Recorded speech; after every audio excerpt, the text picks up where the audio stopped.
गंगा जी, श्रीमद् भागवत गीता, गायत्री और गुरु, ये चारों महत्वपूर्ण क्यों है? गंगा जी, गीता, गायत्री और गुरु, ये चारों ग है। ग का मतलब समझते हो?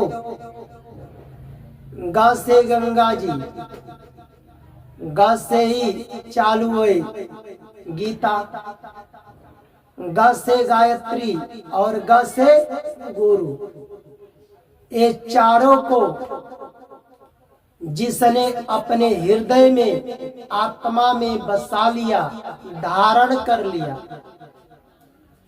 अब कैसे धारण करना है? बहुत से लोग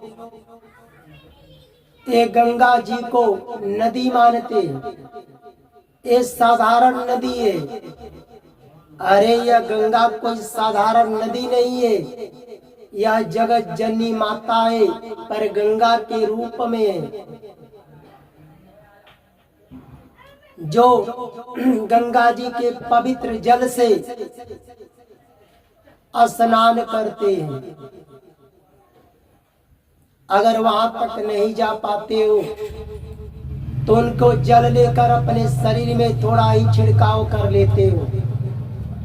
अपने हृदय से, आत्मा से प्रतिदिन गंगा माता जी का जो पूजन करते हो, प्रतिदिन आरती करते हो, श्रीमद् भागवत गीता ज्ञान जो प्रतिदिन जो गीता का ज्ञान सुनते हो और सुनकर पालन करते हो, उस गीता के बताए हुए रास्ते पर चलते हो। गायत्री और गुरु, कौन गुरु? जो वेद का, पुराण हो, गीता हो, रामायण हो, महाभारत हो, कोई भी धार्मिक ग्रंथ का जो कथा सुनाते हैं, ज्ञान सुनाते हैं, वह गुरु सबको एक समान समझकर सुनाते। उस गुरु में न लोभ है, न लालच है। वह गुरु के अंदर न कोई जाति है, न कोई पाति है, न कोई ऊंच है, न कोई नीच है।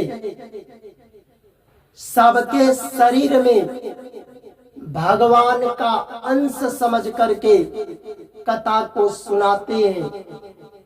ऐसे गुरु का जो कथा को सुनते हो, पालन करते हो, अगर ऐसे गुरु न मिले, संसार में है ही कहाँ, बहुत कम है। ऐसे अगर गुरु न मिले तो कोई बात नहीं, तुम वेद को, पुराण को, गीता को, रामायण को, शास्त्र को, महाभारत को, आदि जो ग्रंथ है, उन्हीं को थोड़ा समय निकाल करके अध्ययन करो। भगवान के नाम को ही गुरु मान लो और जपते रहो। इन चारों को जो अपने हृदय में धारण कर लिए, उस मनुष्य का पुनः जन्म न विद्यते। उस मनुष्य का, उस जीव का इस धरती पर, इस मृतलोक में दोबारा जन्म नहीं होगा। इस संसार में उसका फिर दोबारा जन्म होगा ही नहीं। उस मनुष्य को पशुओं में, पक्षियों में, कीट पतंग में, सांप बिच्छुओं में, मछली, पेड़ पौधा आदि योनियों में आना नहीं पड़ेगा। 84 लाख योनियां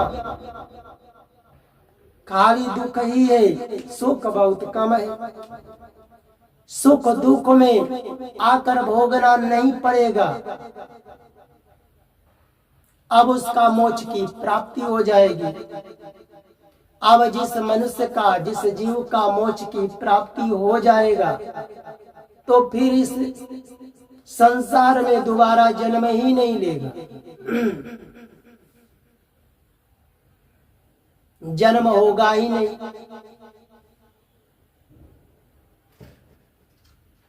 जो मनुष्य अपना कल्याण करने की कामना आपके हृदय में है कि हमारा कल्याण हो जाए, हमें मोक्ष की प्राप्ति हो जाए, दोबारा इस संसार में न आना पड़े, उसके लिए है। और जो आना चाहते हो तो कोई बात नहीं, अपना कल्याण चाहते हो कि इस जीवन के बाद हमें मोक्ष की प्राप्ति हो जाए, दोबारा हमारा जन्म न हो,